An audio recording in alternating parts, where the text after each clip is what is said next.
Hey there, baseball fans. Welcome into episode number 28 of Ducks on the Pod. I'm your host, Mitch Gatzke. Thanks for joining me this week. April showers bring August doubleheaders. I came up with that little saying last year when it seemed like we had a lot of bad weather interrupting our regularly scheduled programming. Turns out last year was nothing. There were 12 postponements in April of 2017, and as of this past Sunday, the 15th, there have already been 20 games that were pushed back to a later date due to weather. Of course, there have been even more this week as seemingly the entire country has had to deal with an uncooperative Mother Nature. So we've had to roll with a lot of punches here. The Ducks on the Pod April tour schedule has not gone at all according to plan. Instead of going to 5 games in the past 7 days, we've only made it down to Comerica Park once. We got rained out Saturday afternoon and then Sunday afternoon and evening as they tried to squeeze the games in while the Yankees were in town. I'm actually glad they did postpone, though, because I would have gone and sat through those miserable conditions. I've said it before, I'm a fiend when it comes to baseball. I just can't help myself. Friday night was awesome, though. I'll get into that a little later. I also planned on attending the games on Tuesday and Wednesday night this week so I could see the Orioles. This is one of my favorites, you know what I'm saying? I have about 13 to 16 favorites. Tuesday was just too cold. Wind chill was in the low 20s. I decided not to go. I may be dumb, but I'm not stupid. That's too cold to be sitting there watching baseball. Last time I did that was, opening day, and I ended up getting sick because of it. So I took a pass on Tuesday, and Wednesday night's game was pushed up to Wednesday afternoon in an attempt to avoid possibly having to postpone that one to Thursday, which would give the Tigers doubleheaders on back-to-back days. You see, Friday, the Royals are back in town, and they've already got a game to make up from 2 weeks ago. After all of this, I'm starting to wonder why every single team in baseball doesn't have a stadium with a retractable roof over it.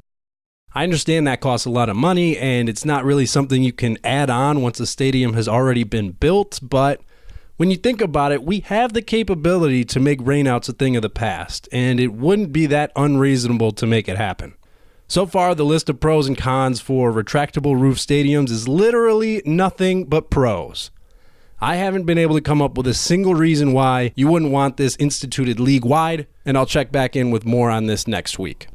In other news, you can now join us in trying to beat the streak. Download the Beat the Streak app, join the group by searching Ducks. We should come up. If not, get a hold of me and I'll send you an invite directly.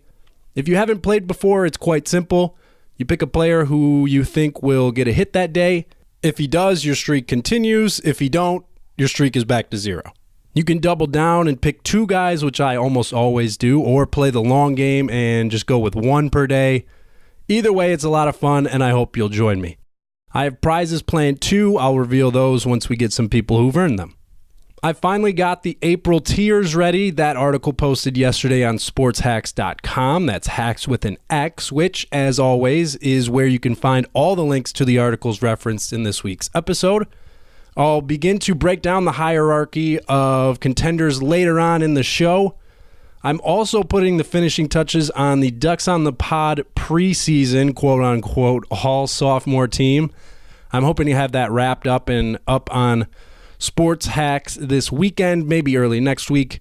In the meantime, I'll give you a little teaser and go through a few of the names on that uber-talented list. Cleaning up this week, the rule change that's totally working and I'm absolutely loving. We'll get into the new limit on mound visits, why it's working, and how it's affecting the game. Now, here's a message from our good friend Hamilton Porter. Rain, rain, go away. Luckily, it did last Friday night. It was just barely warm enough for me to sit through the entire game without getting up at all. And I mean that. I sat down after the national anthem and did not stand up again until the game was over.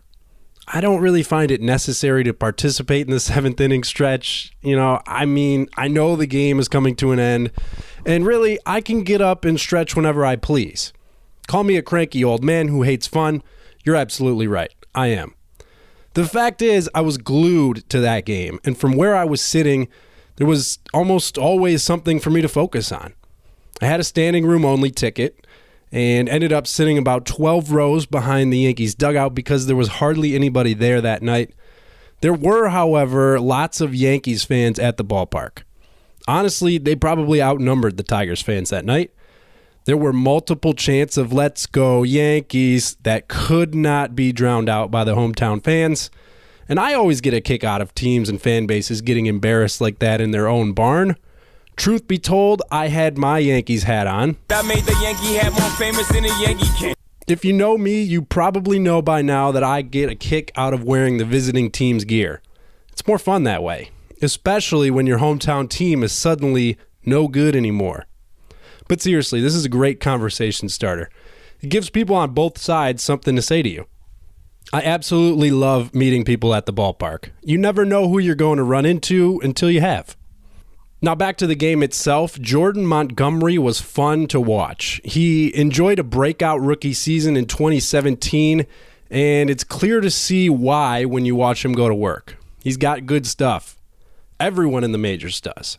The impressive thing about him, though, was his intelligence on the mound, his know-how. He navigated his way through the Tigers lineup twice, plus a batter, giving up only an infield single to Nick Castellanos, a base hit to Miguel Cabrera, and a James McCann solo shot before getting the hook from Aaron Boone. Friday night's game was a microcosm of the Yankees' season thus far. The bullpen, which is justifiably expected to be nothing short of incredible, has been shaky at best. In fact, the Yanks' pen currently ranks as 8th worst in terms of ERA at 4.48. The silver lining is they're far and away the best at producing strikeouts. They're sitting above 13 per 9 right now. Now let's see what else happened in this game. Let me break out my trusty scorecard. Oh yeah, another baseball nerd alert. I like to keep score at a lot of the games that I go to. Lame, I know. Judge struck out twice. Stanton struck out twice, naturally. Gary Sanchez hit a double off the right field wall that nearly decapitated Nick Castellanos. He looked like he lost it in the lights. I'm hoping he did, or else it was just a terrible misplay in right field. All fairness to him, he is a third baseman by trade. Aaron Hicks hit an inside the park home run after that Sanchez double. He would also go on to hit one out of the park later on. That, I believe, was either his first or second game back off a DL stint. And props to me, first fantasy brag of the year. He's on my fantasy team, the Ducks on the Pod Fantasy League team. Miguel Andujar got the start at third base. He's one of the Yankees' many very talented prospects right now. He got a double and a triple, scored on both occasions, showed himself very well that evening. Ronald Torreyes also 3 hits, 1 an RBI single, and there was a guy 2 rows in front of me screaming at Aaron Boone that Torreyes needs to be starting. Hard to argue with him. The kid has done a great job in the time that he has gotten so far. Dellin Betances was the reason why it didn't seem like the Yankees bullpen was on its game that night. He went just 2/3 of an inning, giving up 5 hits, 3 runs. He did strike out 2 guys, but he let the Tigers back into the game in that 8th inning. It started with a Heimer, well, apparently it's Jeimer Candelario. I don't know how much I'm buying that since there's no J in the Spanish language, but I'm hearing everybody pronounce it Jeimer Candelario. Either way, kid's a great hitter. Quickly becoming one of my favorite Tigers just because there's not much left on the team. This is one of my favorites, you know what I'm saying? I have about 13 to 16 favorites. But he's a stud. There's no doubt about it. This kid can swing the stick. He showed it in the 8th inning that night, hitting a bomb off of Betances to get it going for the Tigers. The problem was Boone then took out Betances, brought in Chad Green. He struck out Dixon Machado. And then for the 9th inning, Boone brought in Aroldis Chapman. You may have heard of him. All he did was strike out the side to slam the door shut. And his 3 strikeout performance did illustrate the point that I made earlier. No matter what, I think the Yankees are still going to have a bullpen that can just flat out blow you away with fastballs and power pitching. Sure, the Tigers get some credit for fighting back twice to keep this a close game, but the story I came away with was the relative ineffectiveness of the Yankees relievers. It's something that I'm alerted to. I wouldn't say that I'm quite worried about it yet, but it's most certainly something that we'll be keeping our eye on as this rainy spring fades into a hopefully beautiful summer. I sat down to do the tiers a couple weeks ago and quickly realized there wasn't much to categorize with everyone only having played a few games. Now, though, we know enough to start breaking them into groups of contendership, which, by the way, is a made-up word I will be using quite a bit for this exercise. I've heard the word contention sometimes used in this context, but it is my contention that that's not the proper use. My contention? Yes, your contention. Well, yes, that's my contention. The way I see it, there are 4 levels of contendership, and those are serious contenders, fringe contenders, maybe contenders, and non-contenders. At some point during the season, pretender contenders will emerge. The Pirates are an early favorite to fall into that category, but for now, these are our 4. The reason behind my doing this is basically power rankings are played out. I mean, MLB.com does them, ESPN has its own, CBS Sports is in on it, and you can throw Yahoo, Sports Illustrated, and Bleacher Report in there too. My thinking is it doesn't really matter who we consider to be the quote-unquote best team right now. What we should be focusing on is which teams look like they have a legitimate chance to win it all. And it's pretty simple this early in the season, isn't it? You either look like you've got a shot or you don't. As the old saying goes, you can't win a pennant in April, but you can lose one.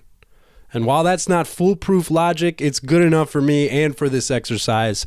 So here we go. Keeping in mind the fact that these tiers are totally fluid and they will change as the season progresses, and also not too much thought into the order within the tiers themselves. Splitting hairs is just not the goal here.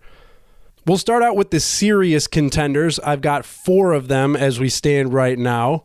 Red Sox, obviously, 15-2, a disastrous 8th inning on opening day and a hectic night against the rival Yankees are the only things separating the Sox from an undefeated record, and we are 3 weeks into the season now.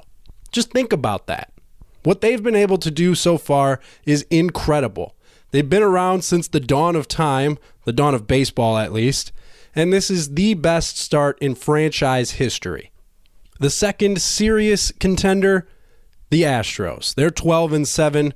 The 7 losses have come by a combined 15 runs, and 6 of the 7 were by 3 runs or fewer. I'm not worried. I don't think they are either.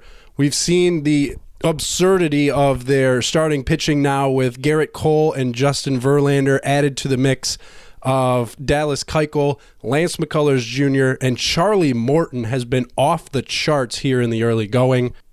I shouldn't have to say this, but look out for the Astros, the defending World Series champions. The third team, the New York Mets. What a surprise they've been.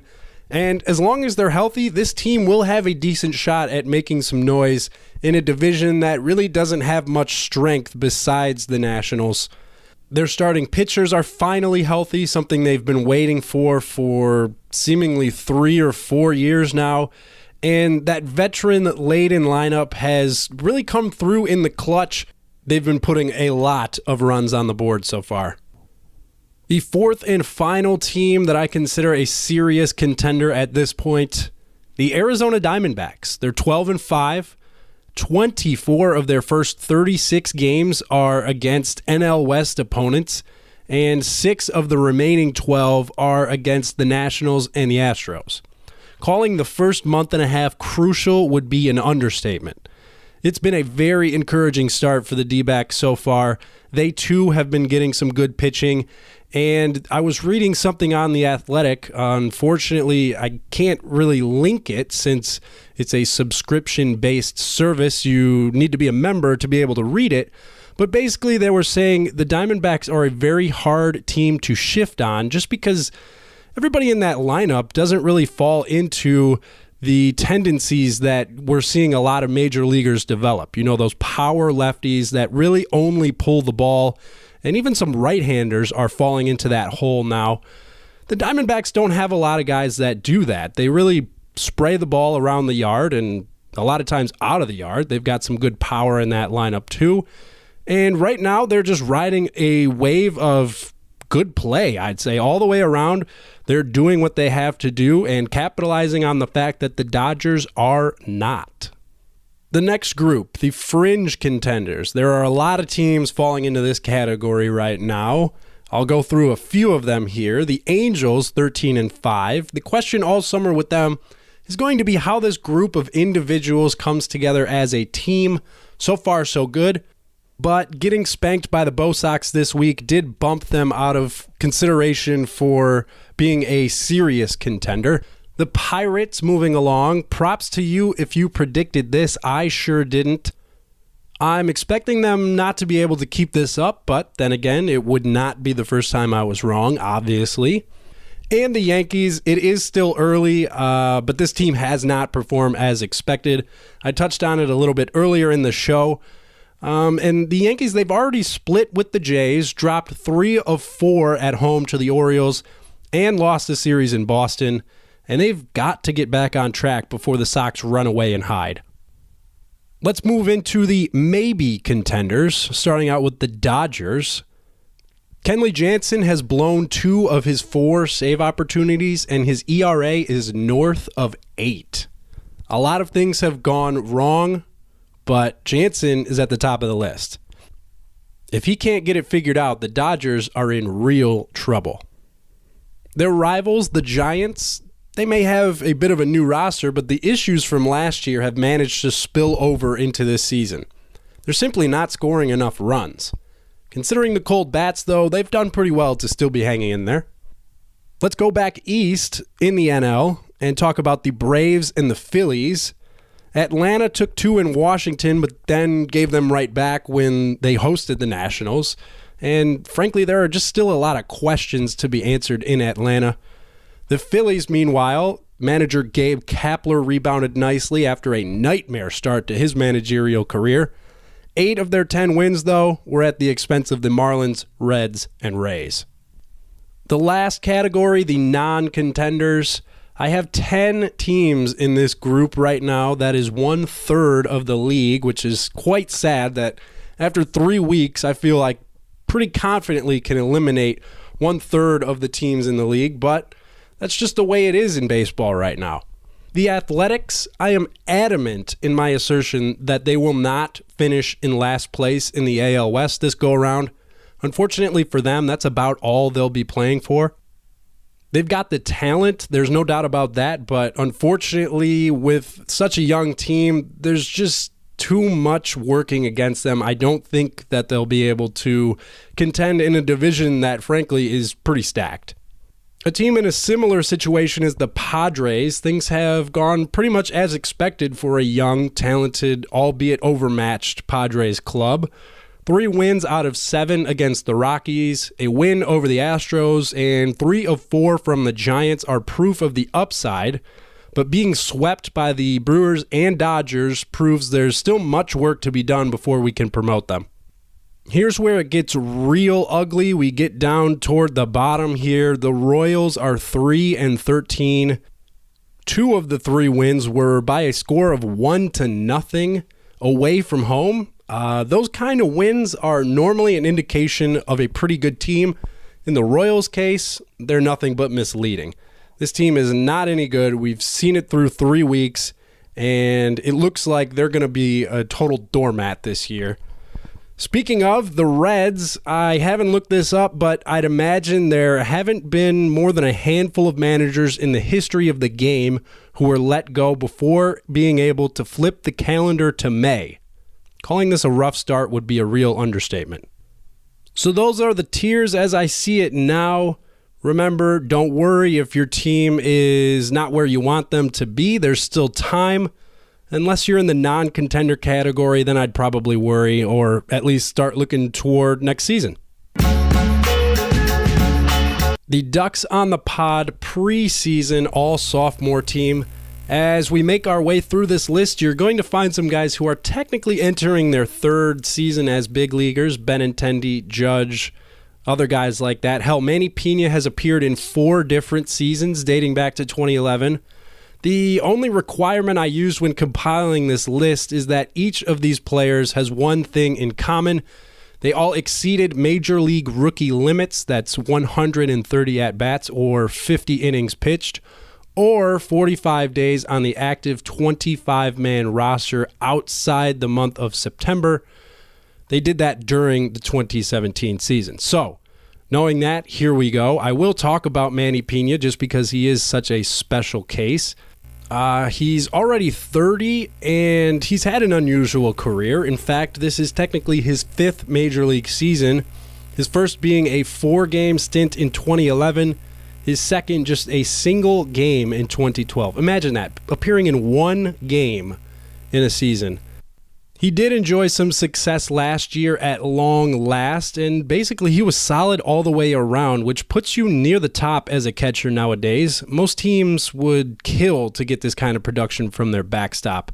279, 327, 424. He hit 9 homers, drove in 43 in 107 games. He can provide some pop toward the bottom of the lineup, which is a luxury in the National League. And defensively, he was pretty good at throwing out would-be base stealers. Piña was a tick over 35%, sandwiched between Yadi Molina and Yasmani Grandal. And that's pretty good company to keep as a catcher. Let's talk about the National League Rookie of the Year. Of course, Cody Bellinger. 267, 352, 581. Those 39 dingers, a National League rookie record. Drove in 97. And he stole 10 bags, too, in 132 games. It's unfair to expect a 22-year-old kid to hit 40 bombs, but that's where Bellinger set his bar with such an incredible rookie season.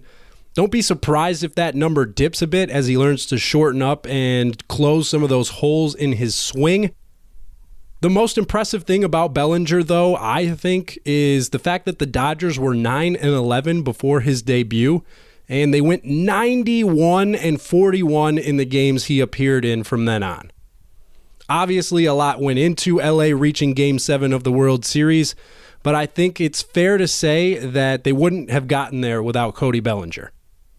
Let's keep it moving over into the American League with Rafael Devers, the Boston Red Sox third baseman. This is one of my favorites, you know what I'm saying? I have about 13 to 16 favorites. He can flat out hit. He didn't show his age at all while at the plate. He's got a beautiful stroke from the left side. And to take his game to the next level, I think it's just improving in the field. There's no doubt that he can hold his own offensively, but he's still a bit of a liability at third. And getting more comfortable there will allow him to focus more on the hitting and what's really gotten him to this point. Devers has a Red Sox teammate who's on this list as well. That's Andrew Benintendi, a guy that I absolutely love. One of my top picks if I was going to start a team from scratch. This is one of my favorites, you know what I'm saying? I have about 13 to 16 favorites. And it's pretty much because he's got all 5 tools. He hits for a high average. He can hit for power. He's fast, and he runs the base as well. He's a plus defender no matter where you put him in the outfield. And he's got a good throwing arm, which is only aided by Fenway's small left field. Now, what can he do to improve? I think it's just sharpening those 5 tools. He's a good ball player as it stands now, but if he continues to progress, which I think is safe to say he will, he'll become a damn good ball player and eventually a great ball player. I really think the sky is the limit for Andrew Benintendi. I guess we do have to talk about the AL Rookie of the Year and a guy that almost won AL MVP in his rookie season. That's, of course, Aaron Judge. 284, 422, 627 slugging percentage, 52 homers, 101 RBI. He scored 128 runs by himself, which I think is his most impressive stat considering them all.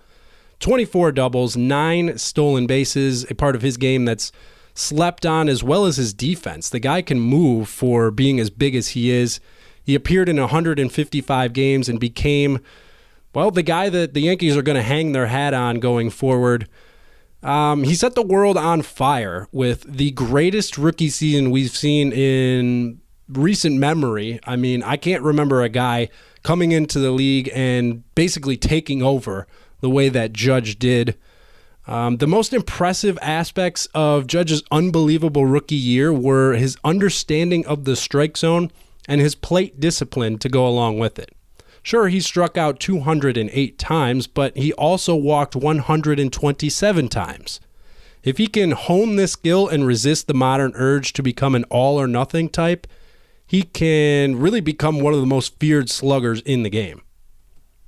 I have the pitchers that go along with this list, but to tell you the truth, I haven't started to really break them down, so I don't have much more than names and stats at this point. I will give you a few of those names, though. Jordan Montgomery, the guy that I was talking about, who pitched for the Yankees on Friday night, he did get some Rookie of the Year votes last year. Lucas Giolito is a guy who, like Benintendi, the sky is the limit for this guy. I mean, 3-3, 2.38 ERA, a whip under 1 at 9.95. He only struck out 6.8 batters per 9, but you expect that to increase as he becomes more comfortable at the big league level. Sean Newcomb, the Atlanta Braves pitcher, I did start to dive into this guy because his stats really kind of give him away. His whip is up over 1.5, which is going to have to come down. But when you strike out more than 9 batters, almost 10 batters per 9 as a starter, that's eye-popping. His 108 strikeouts in 100 innings over 19 starts is quite impressive, and in today's game, that plays. It also tends to let you look the other way a little bit when you see his whip sitting so high. So for him, I think if he can cut back on the walks without sacrificing too many of the strikeouts that got him to this point, he should be able to solidify himself as one of the guys that the Braves want to keep in that rotation beyond this year, and that would be a successful summer for Newcomb. How about Robert Stevenson of the Cincinnati Reds? This is a puzzler. Apparently, his next step is proving that he belongs on the roster. This is a head-scratcher to say the least, especially considering how desperate the Reds are for decent pitching right now.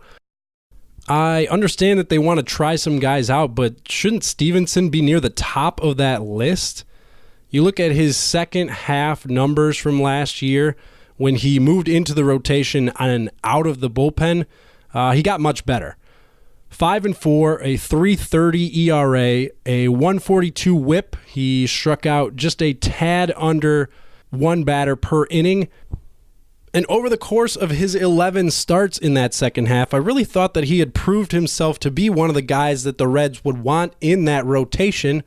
Apparently, he's got more work to do.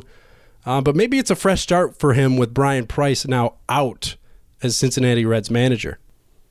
That's all for now. If you want the full list of everybody on the Ducks on the Pod all sophomore team, head over to sportshacks.com this weekend. I should have it up maybe early next week if things don't go according to plan. So yeah, stay tuned for that. I'm here to tell you the mound visit limit is totally working. It was a big story coming into the season. Anytime there's a serious rule change like this, the baseball purists love to throw a fit. Don't get me wrong, I'm also a purist. I would love for the game to be the very same thing it was 50 years ago, but that's not realistic. It's just not going to happen. The game is played differently now, and it's about time the rules are tailored to account for that. I am done watching 4-hour games. That's never been baseball. Without some changes, that's exactly where we're headed. Now, remember last year when people were all upset about the intentional walk rule? Doesn't it seem stupid now that there was ever a time when pitchers were required to throw 4 wide ones just to put a guy on first? The automatic intentional walk quickly blended into the fabric of the game. It was weird initially seeing guys jog to first before they could even dig in, but after a month, it became normal and seemed like it had been done that way all along. This new cap on mound visits has done the same thing at an even quicker pace. No pun intended. The first time you go to a game, you'll look at the scoreboard, see MVR, and probably wonder what the hell that means. And it doesn't stand for Motor Vehicle Report, as it does at my day job in insurance. It's mound visits remaining. And it's been a brilliant addition to the rule book. I'm thrilled with it. It's totally working. Catchers aren't going out to talk to their pitcher over and over as they try to work out of a jam. Pitching coaches aren't coming out once an inning to give a pep talk just because they can, as we often saw in the past. Infielders aren't butting in to offer their mostly meaningless advice. Man, I used to hate that more than anything as a pitcher. What the hell is the third baseman going to tell me about how to get this guy out? Get out of here and let me go back to work. 6 per game is plenty, as we've seen it play out here in the early going. Apparently, it is possible to execute a game plan without constant reminders and interruptions. I haven't seen any team run out. I haven't seen anybody even come close to running out. And I'm sure we would have heard about it had it happened. I've even seen an umpire allow a catcher to visit unofficially following a pitch that was clearly not thrown as expected. But other than that, it's been a non-issue. It already blends in. It's already working and speeding up games. I love it. Props to Commissioner Rob Manfred on this one. It looks like I've gone over a half hour again. You know I don't like to do that. I apologize, but there's just so much good happening in baseball right now. I got excited. I wanted to share it with you.